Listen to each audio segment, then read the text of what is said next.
guys, good morning.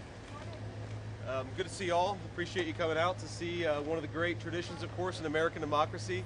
I, of course, voted for Donald Trump and myself. So did my wife, and we also, for all the locals out there, we voted for Bernie Moreno for the United States Senate. And if you want the policies of Donald J. Trump in the United States Senate, then Bernie Moreno is the only candidate in this race who I think is the candidate of peace and prosperity for the United States Senate. So I hope people will get President Trump over the finish line. I hope people here in Ohio will get Bernie Moreno over the finish line. Look, I feel good. You never know until you know, but I feel good about this race. I felt good about my own race a couple of years ago when I voted in this exact same spot. Hopefully it goes as well for President Trump and me as it went for me a couple of years ago in the state of Ohio. So appreciate you guys being here. Happy to take a few questions. You obviously can see my kids bouncing around here. There's Usha.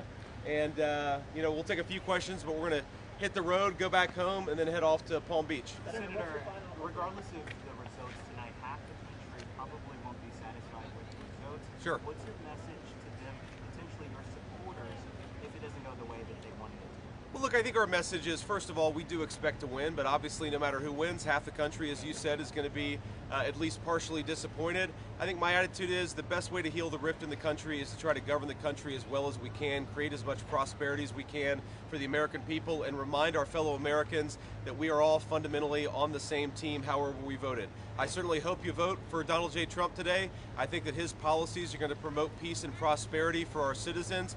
But if you vote the wrong way, in my view, I'm still going to love you. I'm still going to treat you as a fellow citizen. And if I am lucky enough to be your vice president, I'm going to fight hard for your dreams and for your family over the next 4 years. Senator, do you have an opinion on who will fill your Senate seat if you win? No, look, I'm way too superstitious to think about those things. Let's get this election over the finish line. Let's make Donald J. Trump the president-elect, and then we'll worry about what happens afterwards. No, actually, he called me about 3 in the morning, apparently from the plane headed from Michigan to Palm Beach last night. I was in bed at the time. I haven't been able to talk to him this morning. I was going to call him as soon as I woke up, but when I realized that he got back home around 5:30 last night, I decided hopefully he's asleep, and so I'm not going to call him. I'll certainly talk to him probably on the way to the airport or when we land. Senator, you grew up 20 miles away in Middletown. Now you're standing here. Maybe in a few hours you'll be the next vice president. Yeah. How are you feeling about that in that moment?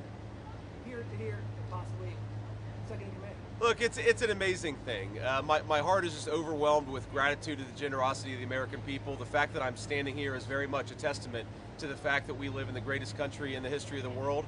The fact that I have a beautiful wife and 3 beautiful kids is more importantly a testament to the fact that we live in the greatest country in the world. So I think that what today represents is an opportunity to pay down a debt that I owe to this country. And if I am the vice president, I'm going to work as hard as I can to pay down that debt. I don't think I'll ever be able to return what this country has given to me, but I'm going to try, but we have to win first.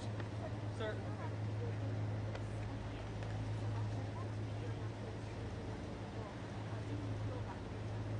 You know, my most important message is we ought to argue, disagree about, persuade each other about politics. That's part of the natural process.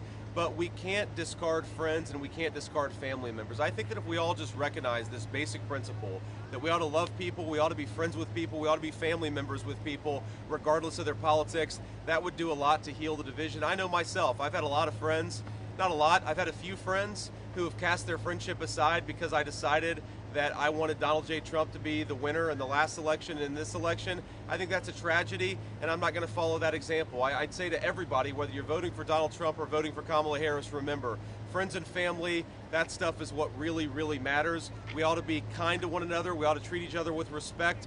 And fundamentally, what we're trying to do, President Trump and I, is just build the kind of country where our fellow Americans can achieve their dreams. But that's all of our fellow Americans, regardless of who they vote for. We'll take one more question. Senator.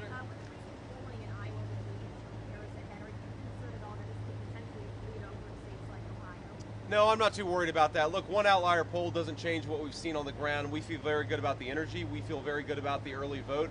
But ultimately, the ball is in the courts of the American people. Today is the day.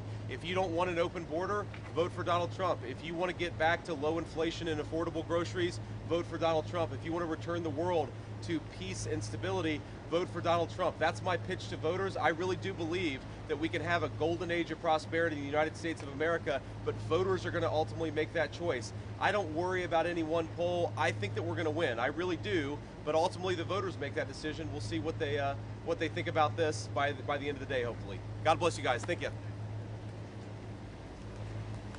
Ready?